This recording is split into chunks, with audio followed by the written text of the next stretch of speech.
All right. It is December 1st, you guys. That was a super fun end of month. November was hopping. And we are so excited to roll into December with that same excitement and that same momentum. So if you are new here, welcome. Shout yourself out. If maybe you joined in November and so this is your first community huddle, we would love to say hey to you. If you are their sponsor and they're not shouting themselves out, give them a shout out in the chat. We love when the chat is rolling.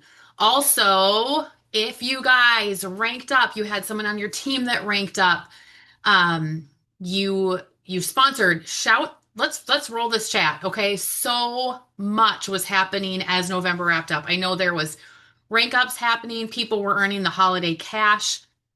So yes, Wendy's November was fire. All right, so drop it in the chat. If you earned holiday cash, drop it in the chat. If you had a rank up, drop it in the chat. If someone on your team is not shouting themselves out, do it for them because we love the shout outs. And I see some on my team. I'm going to shout out Bry while we're waiting because Bry, yeah, I see you. I know. Got herself to there was like a winter festival thing in southern Minnesota, and she went and set up a Plexus table and like a boss ran an amazing Plexus event. So fun. It was probably like a Hallmark movie, and there she was, the Plexus lady in the Hallmark movie. There should be one of those. Just saying. Okay, we've seen all the other, plots. I think we need a Plexus Hallmark movie here. Yeah, love it. So much fun. So shout out to Bry for getting stretched and doing something new and exciting. All right, Becky earned the holiday cash. I'm going to try to catch all these. Susie ranked silver. Stephanie earned holiday cash. Scrolling up. Rachel earned the holiday cash. Lisa, she grew her points by 25. She was rocking November. Like her points were just blowing up. Deanna earned holiday cash. Wendy earned holiday cash. Woo, I love it. Julia, holiday cash. Okay, there's so much happening in there. Keep it rolling. I love that. Yes, Melissa has been showing up. It is so fun. It's so fun to work together, you guys. I love this. And I love that we have this community to support one another. Ooh, we had a gold rank up. Janelle, shout out to Janelle. She earned Leaders Retreat, you guys. That's a big deal. That's a big deal. So amazing job. Becky almost re-ranked senior gold. Oh, girl, it's happening. All right. Oh, guys, congratulations. This is so much fun. Keep popping them in there as we chat. Apologize for the cough. Try to keep it under check. But yeah, keep popping those in there because it's so much fun to celebrate you guys. Thank you, everybody that popped in here. This is amazing. Be sharing this with your teams. We're going to do this every Monday night. This is our team huddle. This is our time to connect and be encouraged. And so the more faces in here, the better. It's super fun to be doing this again. December 1st, Plexus has given us some amazing incentives still. You guys, that holiday cash is still rolling. So maybe you're like, I was so close last month. This is your month to get some cash for Christmas because we all know there's those stocking stuffers to buy for kids on all the extra things to be getting. And so some holiday cash would be perfect. So remember, if you enroll 3, you get $150. If you enroll 6, you get an additional 150. If you enroll 9, you get an additional 150. So they're just handing out the cash. I love it. Super, super fun. Um, Double credits, I believe, until December 15th, if I read that correctly. And if I need to be tweaked, feel free to drop it in the chat. But I believe until December 15th, we get double enrollment credits towards Leaders Retreat. So if you are super close, don't quit working for it, you guys. Do not throw in the towel and be like, oh, I don't know. This is your time. This is your month. We're going to keep going for it, right? All right. Work for it. Yes, Bri. Just hype it up. Oh, yes. Icon. This is the last month for Icon. So remember, you need to enroll 10 and 2 senior silvers, which is doable, you guys. Okay. And guess what? If you're hitting Icon, chances are you're getting super close to Leaders Retreat because of all those beautiful bonuses and points that they're giving you towards Leaders Retreat. So, I love it. So much excitement happening. Okay. So tonight, what are we going to chat about? A few of us went to some training at corporate, and I know Mel shared a little bit last week, and I kind of just wanted to piggyback because you guys, they gave us such amazing training. I've been with Plexus for doing the math, 11 years. Okay, so we've sat in a lot of trainings that have been phenomenal. By far, this was probably the best of the best. And so I just wanted to share some takeaways that hopefully you can be encouraged with as we go into December and we're working for all the things, because there's so much potential here, you guys. We want to give it our all, right? Um, if you're like me, maybe you have grown up loving sports. I married a sports fanatic, so for sheer strength in our marriage, I learned to enjoy sports, right? Because you want to know what to talk about when it's football time. I still ask a lot of questions. I think he and my 10-year-old son wonder if I'll ever understand. Probably not. But I have learned some, okay? And so we sat through this training and they handed out this sheet that were Nick Saban's 5 enemies of greatness. Now, I was pretty proud of myself for knowing who Nick Saban is, okay? If you don't, that's okay. There's no shame. I just felt pretty proud that, yes, I did know that info. He is an all-time great college football coach. Okay, so these were some tips that he had in the coaching world and that he gave to his team. And you guys, this guy was successful. He was, oh, thank you, Monica. I'm doing good, aren't I? Matt would be proud of me. Um, this guy knew how to win games. Okay, he wasn't just one of those coaches that had poor records and a lot of advice. Like this was implemented. His teams knew where he stood, and he was a winning coach. And so they passed out this sheet to go through, and I'm going to tell you what, it was kind of a gut punch a little bit, which was good. We need those once in a while, right? Because it amps us up to just step up a little bit and level up a little bit, and that's what we need in this business. Okay. Oh yes, we Josh Allen. I do know who he is too, Bri. I do. Okay, I know. Okay, so these are 5 enemies of greatness that we have to make sure that we're watching for and adjusting. And there's no shame in this, you guys. I love that we can just learn and grow together, right? That's what we're here to do. So the first one is entitlement. Oh, I know, Bri. That was my face. That was my face. Sometimes success can make people feel like they deserve more without doing more. Okay? Like we've made it. We did that one time. I shouldn't have to keep working for this, right? And that can really be a struggle in our business. All right. Greatness. This was his, I'm just going to give you a lot of his quotes. All right. And if you guys want the sheet, maybe we can find it and share it too. But greatness only belongs to those who earn it again every day. Like every day we put our feet on the floor and we have decisions to make, right? I can I can decide what I'm going to do with my day. What happened yesterday. Okay? I don't wake up entitled because of what happened yesterday. I wake up with an opportunity to do the work again. And it's such an opportunity that we have. What a gift that we get to put our feet on the floor. What a gift that we get to share this amazing opportunity with people again the next day.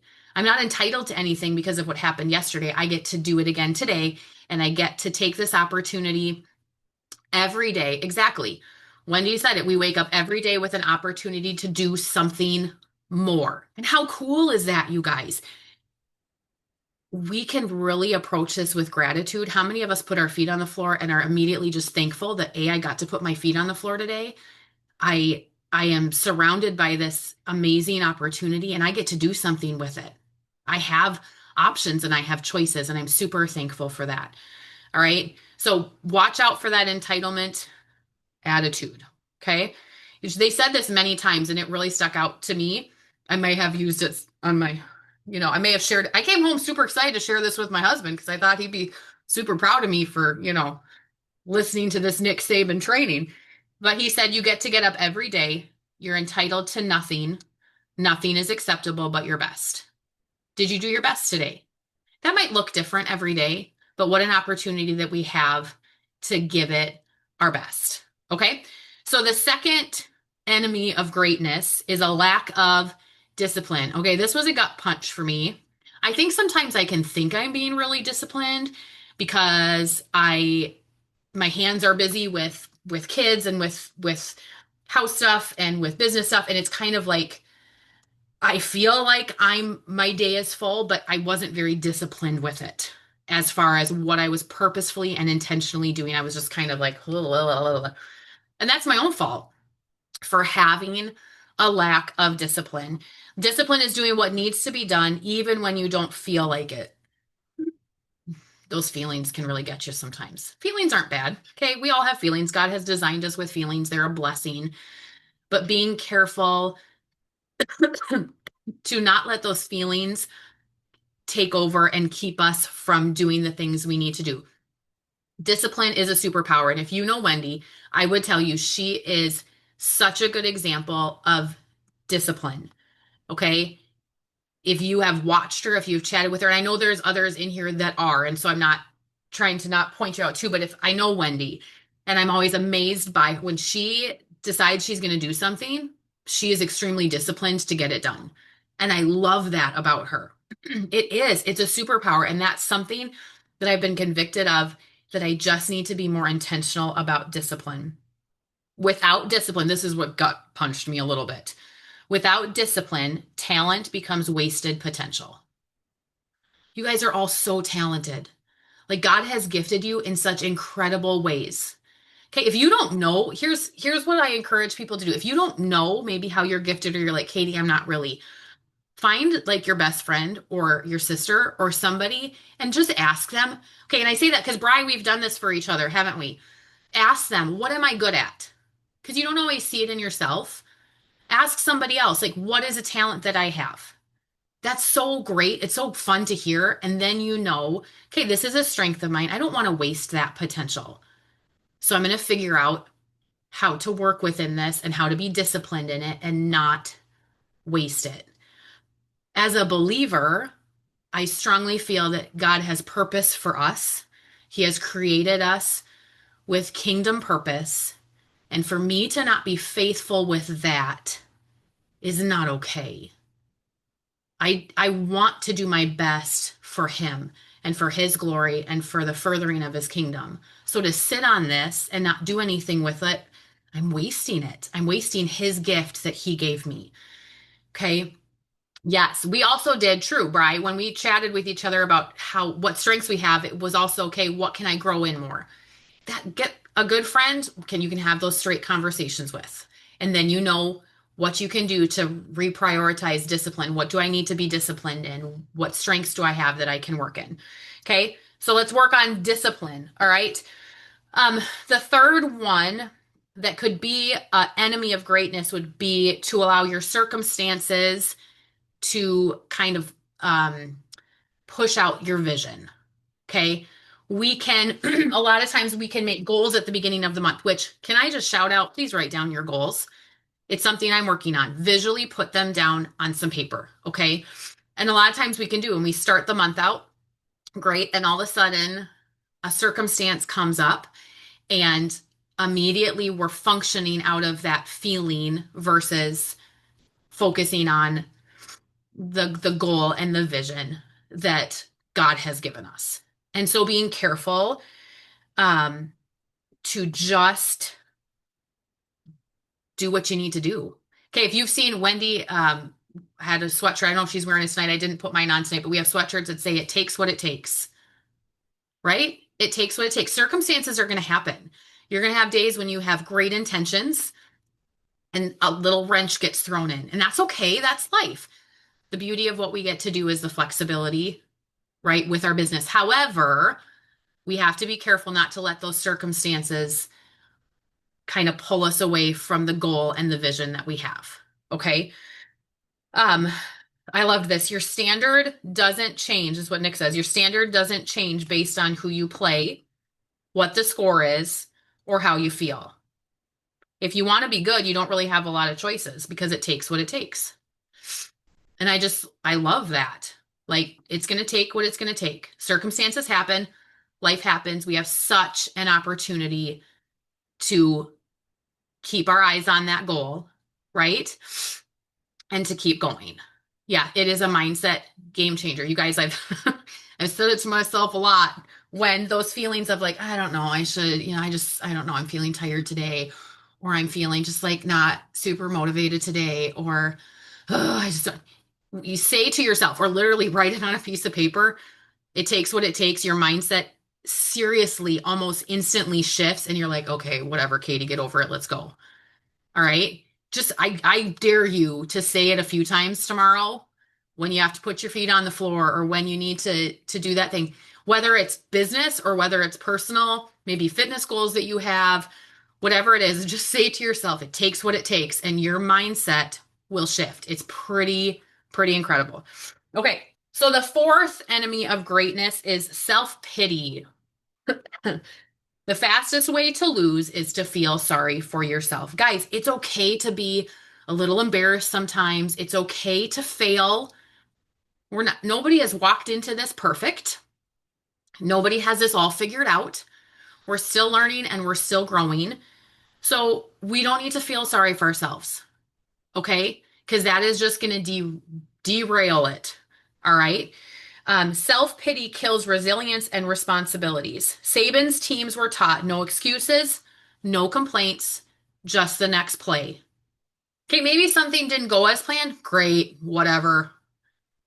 Next step. What can I do next? All right. Stop worrying about what happened. What can I do next? Just the next play. Everybody's got to be responsible for their own self-determination. And we know that, right? I think sometimes it can just that, maybe we compare ourselves or maybe we don't feel like we know what we're doing. Okay, well, then we'll figure it out. Just take the next step. All right. Because nobody wins in pity. I love it. I just am reading what Wendy's saying too, because it's just adding greatness to this. Become passionate about what we have. All right. Self pity, no, no. Okay. And then the last one that he shared was the last enemy of greatness is complacency. All right. The moment you think you've arrived, you start to decline. Hunger and humility must outlast success if you want to stay great. And then they shared this quote by Les Brown, I believe it was. I'd have to pull back. But he said, once you stop fighting for what you want, what you don't want is going to take over. All right. And again, yeah, complacency is kind of a scary place to be when you're like, that's not, we have so much here. Fight for it. And here's the thing, we'll fight for other people, right? We'll fight for the people in our lives. We'll teach them, work hard, fight for it hard. And why are we so complacent with ourselves? Like, I don't know, maybe, I don't know, maybe I should, maybe, I don't know. Guys, I don't really have, I'm kind of running out of words. Can you tell? I'm like, okay, let's give it all we got. Don't be complacent with where you're at. We can learn from it and we can take that next step. We can learn that next play. We can send that next message. Okay? We can do these things and there's so much potential still in front of us. This is not the end of the road. This is like we're just at the beginning, you guys. All right?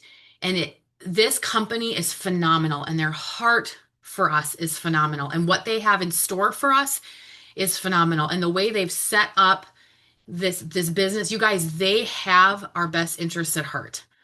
Okay? Don't stop fighting for this. There is so much still in front of you. Don't stop fighting for it. Does that mean you have to be perfect right now? No, I'll share a little illustration with you. And this is something that I've had to remind myself of. So my daughter played volleyball this fall. It was her second season. She was obviously nervous to go into it, because there's always those feelings of, well, what if I'm not good enough? Or what if I can't do it? Or what if I fail? Or what if, and my husband and I told her, we said, you know what, your goal this year, don't worry about being the MVP. Don't worry about being the best on the team. How about you just worry about being the most improved? Just be the kid out there that worked the hardest to just improve. And she did. We thought, as parents, we're like, oh, she did great. We were super proud of her. And, as parents, you think your kid just is the best, right? So she got in the car at the end of the season, and I didn't realize they had done it, but they had a little awards ceremony. And she has this little piece of paper. And I was like, well, what is that? And she's like, well, they handed out awards, and some kids got like best server, and some kids got, best hustler. And I was like, well, what did you get? And she flipped it around and it said most improved player. And I literally like just about cried because that's what we wanted for her. Not, you don't have to be like, have it all together. What if we just worked to be the most improved player this month? What if that was it? You know what I mean? Like, that's what we get to do with this business. Every day we get to put our feet on the floor and say, you know what? Today I'm going to be the most improved player. This month, I'm going to be the most improved player. I'm going to prove to myself that I can do this, that I can improve. Okay. It's not a competition with everybody else that's around you. What can you personally do to improve? Okay. So that's my challenge tonight. Don't let these other things kind of get in the way of that. Just be the most improved player. Okay. Yes. If we just improved 1% each day, all right, I guarantee it's going to rock your business. And the personal growth. I don't think any of us stepped into this realizing what personal growth was going to happen or how much we needed that. If you have chatted with anybody in here that's been around a long time, I think we would tell you we're very different than the way we started. The personal growth has been huge and so needed, and what a gift that is that God has given us to be able to grow ourselves, to grow in maturity, to grow in emotional stability, and to be able to work with people and offer them help and hope. So that's what I got for you tonight. We are so thankful for you guys. We are rooting for you this month. Okay. Be the most improved player because that's what we're working for. All right. All right, friends. Have a fabulous evening, and we will see you guys tomorrow. If you have new VIPs that joined in November, or maybe they've been around a long time and they haven't connected here in a Zoom, tomorrow night is the night to get them in. We have a VIP orientation. It's short and sweet, so they can pop in. We'll chat a little bit. We want them to get a feel for this community because it's unlike anything else. So please invite them to be a part of that. And the link is the same, so it's the same Zoom link, sorry, 8 p.m. Central Standard Time, and we'll see you guys tomorrow night. Talk to you later.